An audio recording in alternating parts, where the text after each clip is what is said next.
We're going to read about a storm, and I want us to remember this: with Jesus, we need not fear any storm. Sometimes there's something we can be afraid of, but with Jesus, we need not fear any storm. I was reading a psychological study this week, and what was interesting in it was, I would say, over all these years of being a pastor, but even before that, even when I was a teenager and I knew that this is what I wanted to do, I wrote down the top 4 prayer requests that I get.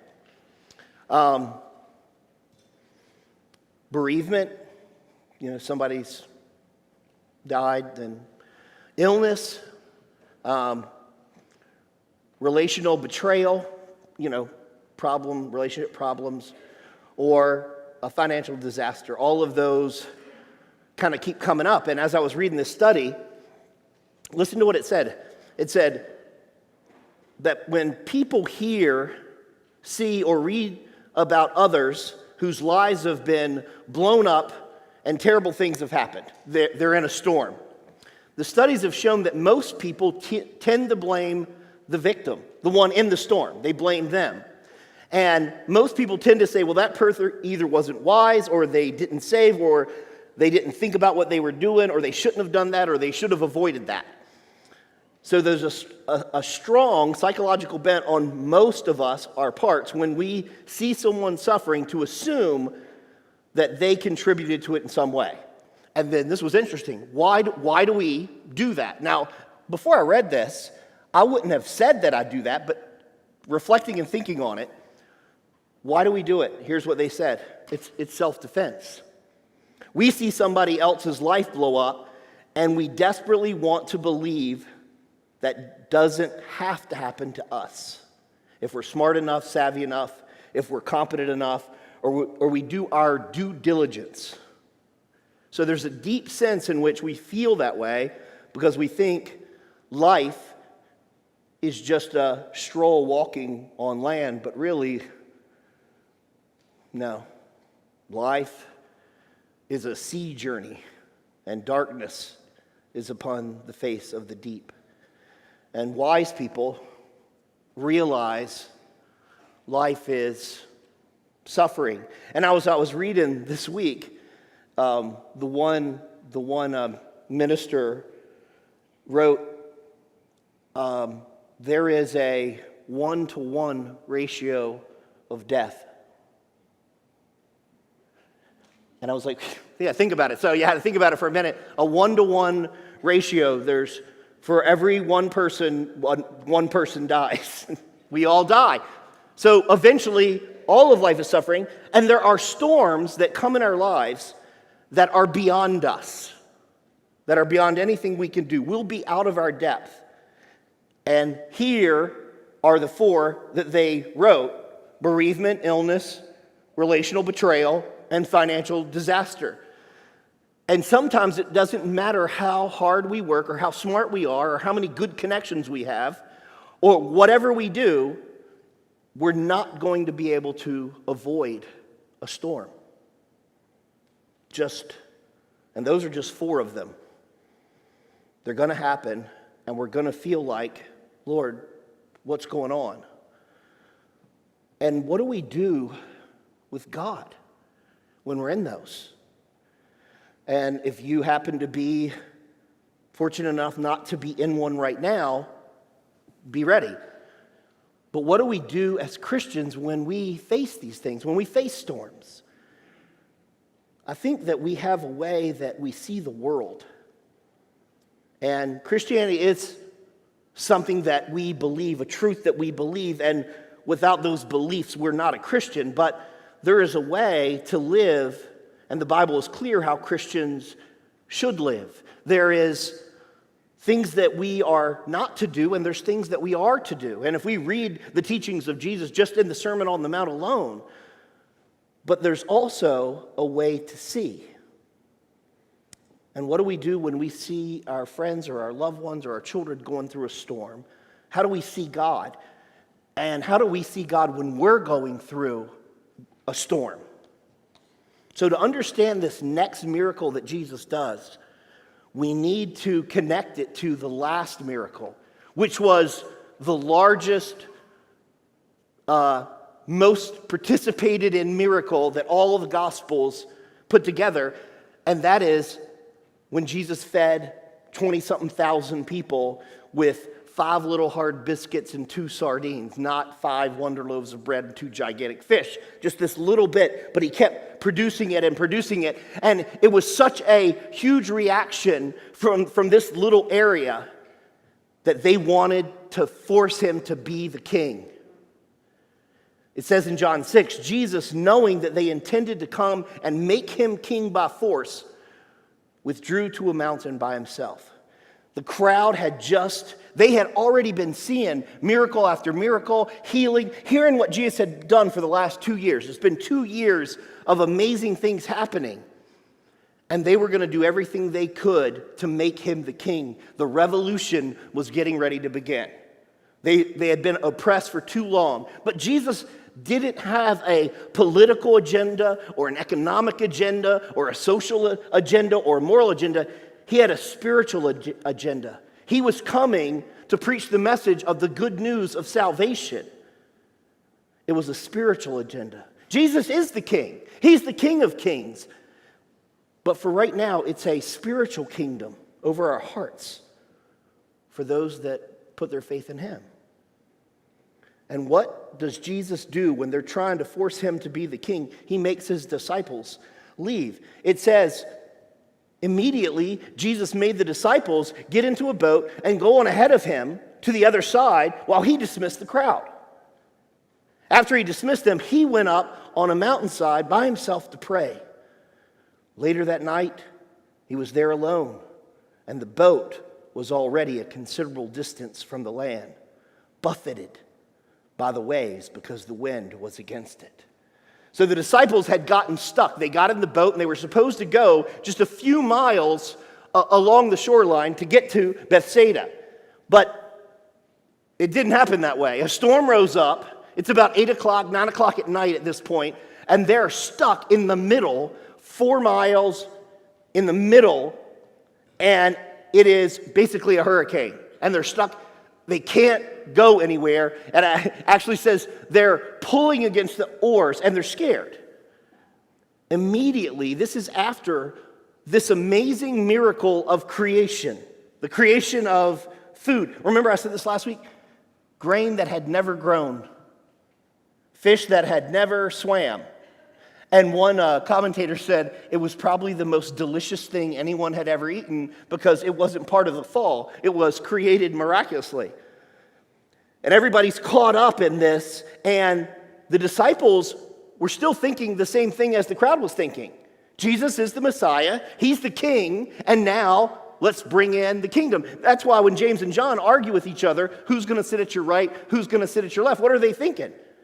They're thinking they're going to go kick Rome out of Jerusalem and set this kingdom back up like in the glory days of King David, right?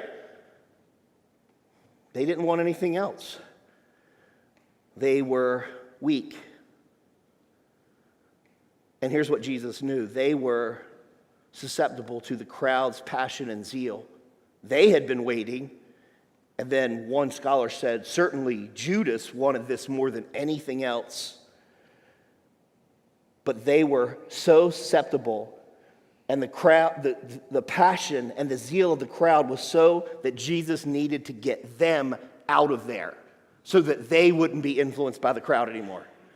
So it says immediately, you guys got to go. You guys got to go now. I'll get rid of the crowd. The crowd's pressing in. They're trying to do it. As a matter of fact, the Greek word, so I looked this up, the Greek word is to force and demand that they leave.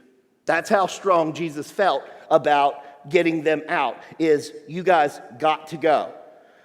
So Jesus told his disciples, get in the boat. He told them where to go, and he stayed behind. Jesus knew what he was doing. Jesus is the true bread from heaven. And so Let me fast forward ahead just to give you a little perspective. The next morning, they found out where Jesus was, and they wanted more food. You're like, you guys just can't be satisfied. So the crowd comes around the next morning, and Jesus says no. Instead, he preaches this long sermon on how he is the bread of life. And what they truly need is that bread. And it says, after that, the disciples that were following, not the 12, dispersed. It's not what they wanted. They wanted a king now, and really, it's kind of awesome that he can feed us. So, in that first century, it was really a struggle. You spent most of your time trying to just get and make food. Like, it wasn't like you went to the grocery store, you could buy everything and stock up and have a couple weeks worth of stuff. Every day you were thinking about it. And they're like, wow, if the Messiah comes, he can just feed us. We get rid of the Romans, but Jesus came to give eternal life, not to just set up a kingdom right then. Jesus came to conquer sin and death and reconcile us to God. Jesus came to meet our greatest need, guys, our forgiveness of sins. Now back to Matthew. So the Sea of Galilee is actually about 600 feet below sea level, and there's quite a few mountainous areas. And so at any moment, and usually you don't know when it's going to happen, a storm could arise. So you got warm air, cold air, and it's literally like a hurricane. And you didn't see it coming. And that's what happened to the disciples. A storm happened. And one writer said, storms and hurricanes, especially over water, are the most chaotic, destructive, and uncontrollable power on the earth. There's really no more uncontrollable, destructive, chaotic power than a hurricane that is over water. And if you're out in it, usually you're done. You know what? And so I thought about this. Even now, with all of the technology that we have, I mean, think about the technology and how far we've come just in the last 50 or 60 years. What do we do now when there is a hurricane? What does our government do for us when a hurricane's coming? Do you know what we do? Listen, I've been through about 5 at the ocean when I was growing up. Do you know what we do? We turn on the news and watch it happen because there's nothing we can do about it. Can you imagine with all the technology, we still can't figure out how to stop a hurricane? The storm is coming, and all we can do is brace for it. That was what I was thinking if you ever been through one. And I had a couple of idiot friends that when one was coming, they would actually take their surfboard and get out. And I remember watching TV on the news. I don't know, I was about 14, and there was a guy, and he was surfing. There was a cameraman out there, and I remember my mom looking at me. She goes, if you ever do something that's stupid. And you're like, yeah, that's right. That was really stupid. Think about the beginning. In the beginning, God created the heavens and the earth. And now the earth was formless and empty, and darkness was over the surface of the deep. And the Spirit of God was hovering over the waters. In the beginning was the Word, and the Word was with God, and the Word was God, and He was with God in the beginning. And through Him all things were made. Without Him nothing was made that has been made. Who created the waters? Jesus. He created the waters. And the Hebrew poets would all say, the ocean as the darkness, the deep, the violent, the death. Because many of them.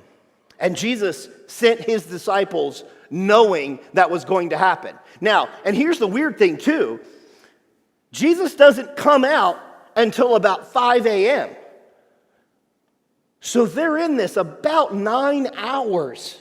And I don't know if you've ever been sailing or rowing, if you've ever been just in rough water for a short period of time, it is exhausting. It is hard to keep everything, and they're out there, and at least half of them were seasoned fishermen. But the storm arose, and the disciples were struggling, and it said, Jesus, it says in Mark, Jesus on the side of the mountain could see the disciples struggling. They're 4 miles away from where Jesus is on the water. Miracle, you're going to hear, there's a lot of miracles in this. Jesus could see them stuck in the middle. And as we read this, we can tell that they're afraid of the storm, but they're not terrified yet. They were in a boat. Now imagine this. Imagine half of them had spent their entire life in a boat. Almost as much time on a boat as they had on land. And they're scared. Now, imagine how scared the other ones are seeing the fishermen scared. So can you imagine? Matthew's like taking the water and throwing it over, and he looks over at Peter, and Peter is terrified. And Matthew's like, oh no, man. If Peter's scared, I'm way more scared. I thought that was, I don't know why I thought of that. I just thought, wow, half of them, if they're scared, the other ones who usually aren't boat people are probably terrified. Now, it says, shortly before dawn, Jesus went out to them walking on the lake. And when the disciples saw him walking on the lake, now they're terrified. They were terrified. It's a ghost. It actually is phenonemia, a phantom, that is what they thought. And nobody wants to be in a boat in the middle of the sea at night, and they are, and it's a hurricane, and then all of a sudden you see somebody. They lost it, right? And they weren't terrified until they saw Jesus. And it says they cried out in fear. And when I was looking up that, cried out in fear, the Greek word there is screeching. So imagine you're scared in the water, and now all of a sudden, these grown fishermen are just screeching, screaming. And I thought that I would try to do what it was, and I thought maybe with a microphone on, that wouldn't be good. But just think about it. Jesus is walking, and these guys a phantom is on the water, the boat's sinking, we're done, and they're screaming. Now, why? Because this is way more supernatural than anything they've ever seen. Who is this? Who can it possibly be? Remember, Jesus does a miracle with Peter. Peter's fishing, and Jesus tells Peter where to cast the net. And the miracle makes so many fish that the boat begins to sink. And instead of, like you would think, you think Peter would be like, hey guys, we hit the lottery. Help me. We'll never have to work again. We got it. Nope. He goes up to Jesus and he goes, leave. I'm a sinful man. He knew something terrifying. He was in awe just being in the presence of Jesus because he was holy. There is something in us that longs to be around that holiness, but something at the same time terrifies us. The disciples had been around Jesus for 2 years. They saw all that he did. They heard him teach. The disciples saw the miracles, but this was unbelievable. And you remember, just a few months earlier, Jesus was in a storm with them, but Jesus was on the boat at that point when he calmed the storm, and they were terrified. It's happening again now, but they're more terrified because he doesn't calm the storm. As a matter of fact, at this point, the storm's still going on. Jesus is actually walking on the water, and all I can imagine is, here's Jesus on the water. He's not wet. He's walking on the water in a storm, in a hurricane. It's all going around them, and nothing's touching him. And Jesus knows. So what does Jesus say? The storm they're fighting against, and Jesus is standing on the water. Most of the ones, so this is the most, see the water coming into the boat, and they're looking, and they're terrified. And they see Jesus, and they realize in the middle of the ocean. And they're like, what? Now, good thing is, Jesus said, take courage. It is I. Don't be afraid. That take courage is only used by Jesus, and he says it 7 times. 6 times are in the gospel, and then 1 time in Acts when he talks to the Apostle Paul. Take courage. Jesus says, it's I, don't be afraid. And you know my voice. Don't be afraid, I'm here. Now when you look this up, This is amazing when you look this up. So a miracle is happening that Jesus is in the storm, standing on the water. He says to them, don't be afraid. And the Greek word there is ego eimi. Listen, every single place that is translated means I am. Don't be afraid. I am. Don't be afraid. Take courage. I am. What does that mean? When God was talking to Moses at the burning bush, and Moses said, who should I say sent me? God said, I am. I have no beginning, I have no end. I am perfect, I'm always. Jesus is in, and do you think they're going to believe him? Here are these Jewish men in the boat, terrified, and Jesus said, take courage, don't be afraid. I am. That's sort of still happening. But he's telling them, don't be afraid because I am. If God is here with you, if God is with you, he's not necessarily just making the storms go away, but I'm here with you. This is powerful. Jesus had just fed thousands of people, and now he just walked 4 miles on the water because I made the water. I can speak and make it go away, or I can walk on it. Now here's another miracle. Lord, if it's you, Peter replied, tell me to come to you on the water. Come, he said. Peter got out of the boat, walked on the water, and came toward Jesus. There's another miracle in the miracle. Peter's like, if we're going to be in a storm, I would rather be with Jesus than on the boat. Until he started walking. At first, he's probably like, look, guys, I'm walking on the water. That's what I would be like, right? The storm's still happening. And Peter's like, I'm walking on hurricane water. No. There's another miracle. Another miracle. Do you want to know what the next miracle is? But when he saw the wind, Peter was afraid and began to sink and cried out, Lord, save me. And immediately Jesus reached out his hand and caught him. You of little faith, he said, why did you doubt? Okay, can we give Peter a little bit of a break? Why did you doubt? Why do you think I doubted?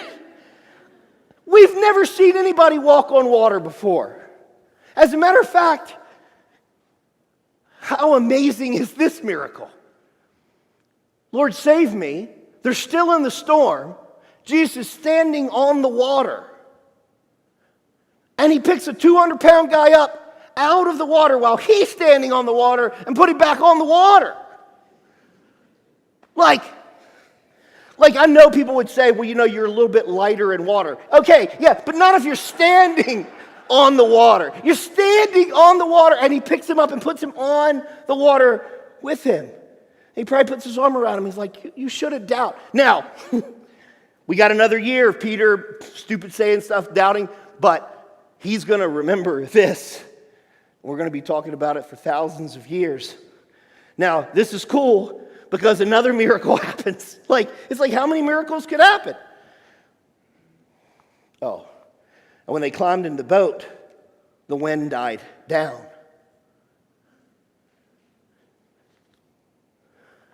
Now, John tells us another miracle happens.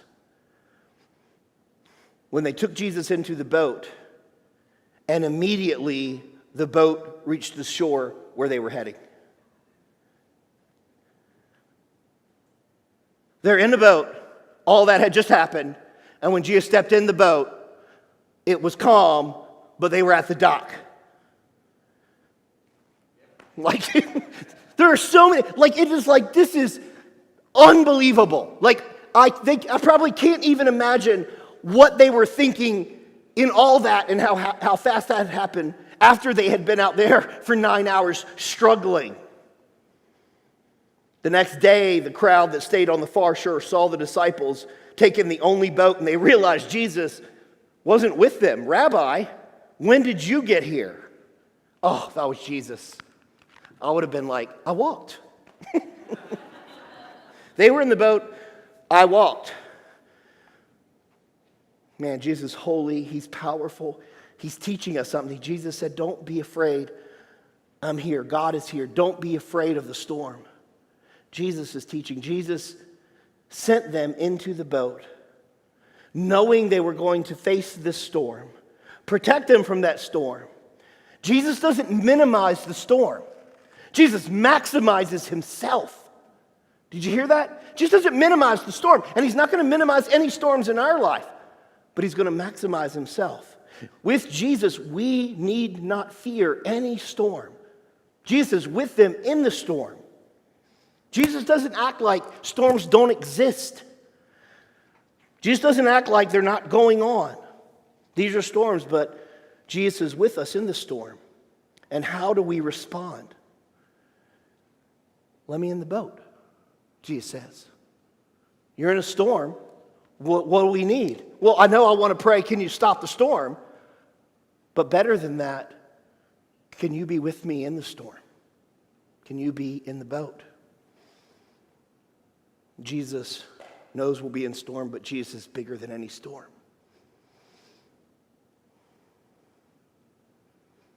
Elizabeth Elliot said, Jesus did not suffer so that we would never suffer.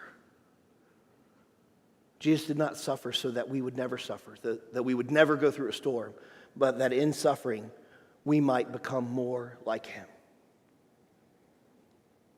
Remember when Jesus was teaching about the two men that built their house, one on the sand and the other on the rock? When did they know they built their house on the right or the wrong thing? When the storm came. God is going to allow storms in our life. But so we know that they're built on the right thing, and that only right thing is Jesus. Now, beloved, how should we respond? How did the disciples respond? So Jesus gets in the boat. Then those who were in the boat worshiped him, saying, truly, you are the Son of God. This is the first huge confession. They went from wondering to worshiping. They went from confusion to a confession. This is so amazing. Because think about when Jesus was on the cross and Jesus said, it is finished. He didn't say he was finished. He said, it is finished. Righteousness was perfected and divine justice was satisfied, and Jesus' blood was shed and redemption was paid and sins were forgiven and reconciliation was achieved and death was conquered and salvation was secured. Beloved, right now, close your eyes. Are you in a storm? Are you ready for the storm? With Jesus, we do not need to fear any storm. What about you? Jesus said he will be with us. Are you going to invite him in the boat? Jesus went through an incredible storm. As a matter of fact, it was God's wrath for us. Jesus is not walking to a wooden boat. Jesus is walking to a wooden cross. He took our punishment, he took our sin, that we might know God. Are you going to let Jesus in the boat?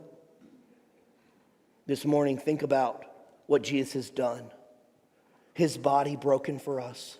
His blood shed so that our sins would be forgiven. Beloved, let Jesus in the boat. Lord, lead us, guide us. Let us in that boat. Amen.